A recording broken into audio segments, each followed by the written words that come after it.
Hello friends, welcome to Learners Forum.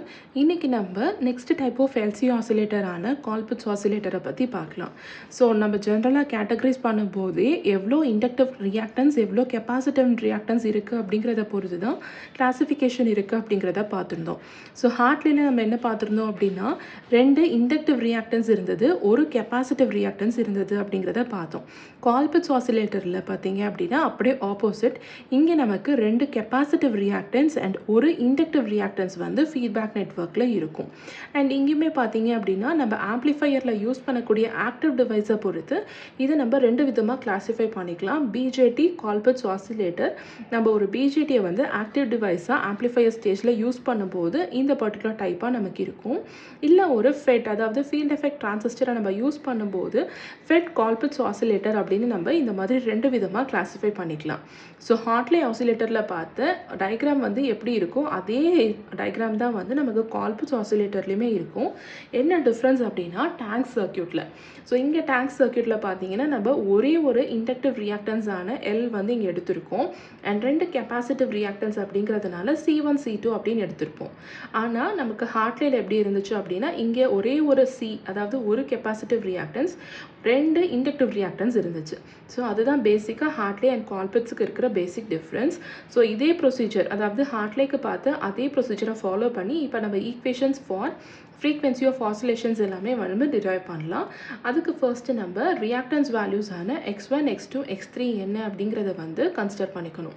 So இங்கே நமக்கு x1 x2 வந்து கெப்பாசிட்டிவ் ரியாக்டன்ஸாக இருக்கிறதுனால x1 is equal to -1 by omega c1 அப்படின்னு கிடைக்கும் and x2 is equal to -1 by omega c2 and x3 அப்படிங்கிறது வந்து inductive reactance அப்படிங்கிறதுனால omega l அப்படின்னு நமக்கு x3 வேல்யூ கிடைக்கும்.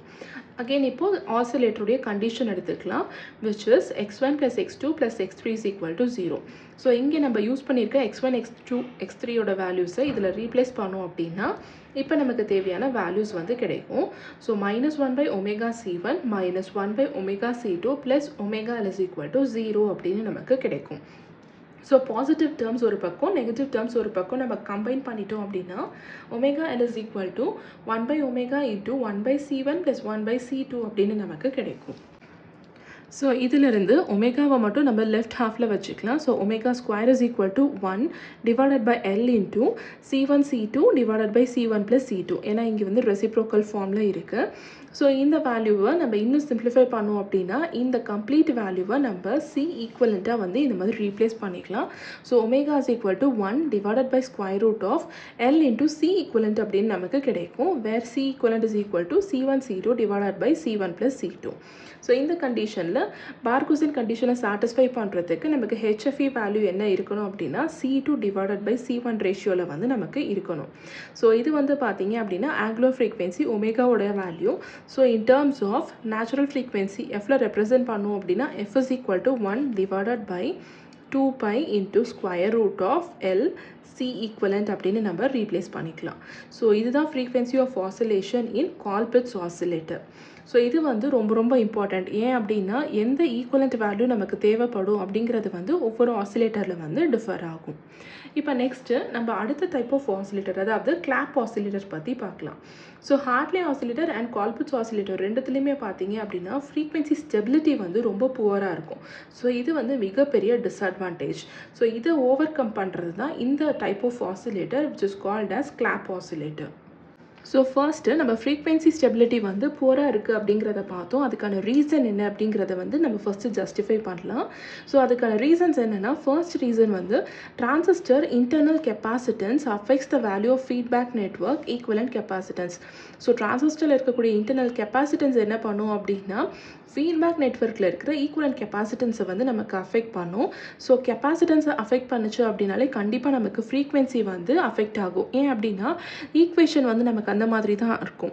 F is equal to 1 divided by 2 pi into square root of ஒன்று L equivalent அப்படின்னு இருக்கும், இல்லைனா C equivalent அப்படின்னு இருக்கும் ஹார்ட்லே ஆர் Colpitts டைப்பை பொறுத்து. இது வந்து இப்போ இங்கே L equivalent C equivalent இருந்துச்சுனாலும் C வந்து நமக்கு இங்கே வேரி ஆகும் அப்படிங்கிறதுனால ஃப்ரீக்வென்சியை வந்து நமக்கு அஃபெக்ட் பண்ணி கொடுக்கும். நெக்ஸ்ட் டிரான்சிஸ்டர் பாராமீட்டர்ஸ் வந்து டெம்பரேச்சர் டிபெண்ட் பண்ணி இருக்கிறதுனால அதுவுமே நமக்கு ஃப்ரீக்வென்சியை வந்து அஃபெக்ட் பண்ணும். ஸோ இதனால தான் நமக்கு ஃப்ரீக்வென்சி ஸ்டெபிலிட்டி வந்து ரொம்ப புவராக இருக்கும். ஸோ ஃப்ரீக்வென்சி ஸ்டெபிலிட்டியை ஓரளவுக்கு நல்லா மெயின்டைன் பண்ணுறதுக்கு என்ன பண்ணுவோம் அப்படின்னா இந்த கிளாப் ஆசிலேட்டரை வந்து நம்ம யூஸ் பண்ணுவோம். ஸோ இந்த கிளாப் ஆசிலேட்டரில் இருக்க டேங்க் சர்க்யூட்டில் ஒரு சின்ன மாடிஃபிகேஷன் பண்ணோம் அப்படின்னா அப்போ நம்மளால் இந்த ஃப்ரீக்வென்சி ஸ்டெபிலிட்டி வந்து நம்மளால் நல்லா மெயின்டைன் பண்ண முடியும். ஸோ அதுக்கு நம்ம என்ன பண்ணணும் அப்படின்னா அடிஷ்னலாக ஒரு கெப்பாசிட்டர் C3 வந்து எல் கூட, அதாவது இண்டக்டர் கூட நம்ம சீரீஸில் இந்த மாதிரி கனெக்ட் பண்ணுவோம். ஸோ கால்பிட்ஸில் யூஸ் பண்ணியிருக்க அதே காம்பினேஷன் தான், 2 கெப்பாசிட்டிவ் ரியாக்டன்ஸ் அண்ட் ஒரு இண்டக்டிவ் ரியாக்டன்ஸ். ஸோ இந்த இண்டக்டிவ் ரியாக்டன்ஸ் கூட ஒரு கெப்பாசிட்டர் C3 நம்ம இந்த மாதிரி சீரீஸில் கனெக்ட் பண்ணிக்க போகிறோம். ஸோ அப்படி கனெக்ட் பண்ணிக்கக்கூடிய இந்த வேல்யூ ஆஃப் C3 வந்து பார்த்தீங்க அப்படின்னா C1 அண்ட் C2 விட ரொம்ப கம்மியாக இருக்கணும். அந்த கண்டிஷனில் தான் நமக்கு இந்த பர்டிகுலர் அட்வான்டேஜ் வந்து கிடைக்கும். ஸோ ஈக்குவலன்ஸ் கெப்பாசிட்டன்ஸ் எவ்வளோ கிடைக்கும் அப்படின்னா 1/C equivalent is equal to 1/C1 plus 1/C2 plus 1/C3 அப்படின்னு நமக்கு கிடைக்கும். ஸோ அடிஷ்னலாக இந்த C3 மட்டும் நம்ம ஈக்குவலன்ட் கெப்பாசிட்டன்ஸில் இன்க்ளூட் பண்ணுற மாதிரி இருக்கும். So oscillating frequency f is equal to 1 divided by 2 pi into square root of L into C equivalent. இதே equation தான் நமக்கு வந்து கால்பிட்ஸ்லையுமே கிடைச்சிருக்கு. பட் இதில் நம்ம யூஸ் பண்ணக்கூடிய வேல்யூ ஆஃப் ஈக்குவலன்ட் கெப்பாசிட்டன்ஸில் பார்த்தீங்க அப்படின்னா 1/C3 அப்படிங்கிறது வந்து நமக்கு அடிஷ்னலாக கிடைக்கும். ஸோ ப்ராக்டிக்கல் கண்டிஷனில் பார்த்தீங்கன்னா இந்த ஈக்குவலன்ட் C வேல்யூ வந்து it is approximately equal to the value of C3 அப்படின்னு இருக்கும். ஸோ இந்த கண்டிஷனில் நம்ம F வேல்யூவை எப்படி ரீரைட் பண்ணலாம் அப்படின்னா 1/2 pi into square root of L into equivalent of C வேல்யூக்கு பதிலாக நம்ம C3 அப்படின்னே ரீப்ளேஸ் பண்ணிக்கலாம்.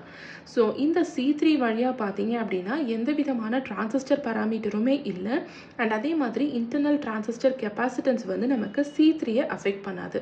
ஸோ இந்த கண்டிஷனால் நம்மளுடைய 2 டிஸ்அட்வான்டேஜஸும் இங்கே ஓவர் கம் ஆகி ஃப்ளாப் ஆசிலேட்டருடைய ஃப்ரீக்வென்சி வந்து நமக்கு ஸ்டேபிளாக மெயின்டைன் ஆகும். ஸோ இப்போ நமக்கு டிஸ்அட்வான்டேஜ் வந்து அட்வான்டேஜாக இங்கே வந்து கன்வெர்ட் ஆயிடுச்சு. ஸோ இதனுடைய அட்வான்டேஜஸ் என்னென்னு பார்த்தோம் அப்படின்னா ஆஸ் யூஷுவல் ஃபர்ஸ்ட் நம்ம இப்போ தான் பார்த்தோம் ஃப்ரீக்வென்சி ஸ்டெபிலிட்டியை நமக்கு இம்ப்ரூவைஸ் பண்ணி கொடுக்குது. ஸோ ஃப்ரீக்வென்சி நமக்கு ஸ்டேபிள் அண்ட் அக்யூரேட்டாக இருக்கும்.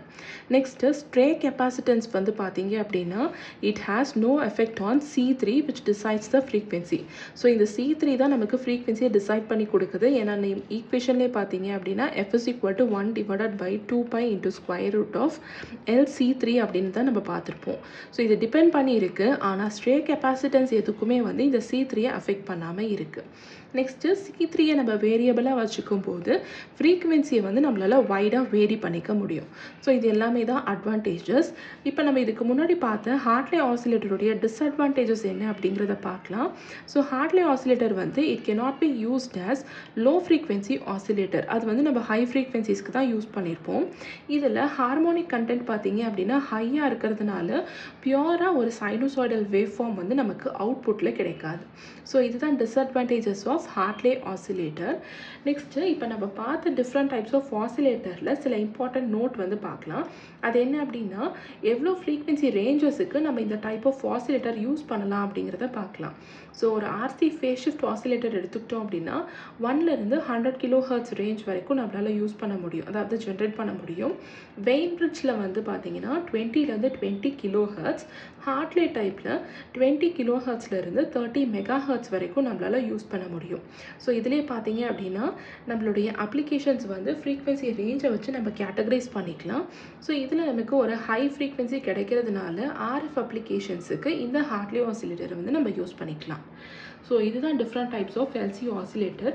இன்றைக்கி நம்ம பார்த்த இந்த டிஃப்ரெண்ட் கான்செப்ட்ஸில் உங்களுக்கு ஏதாவது டவுட்ஸ் இருந்துச்சு அப்படின்னா கமெண்ட் செக்ஷனில் போஸ்ட் பண்ணுங்கள். Thank you so much friends.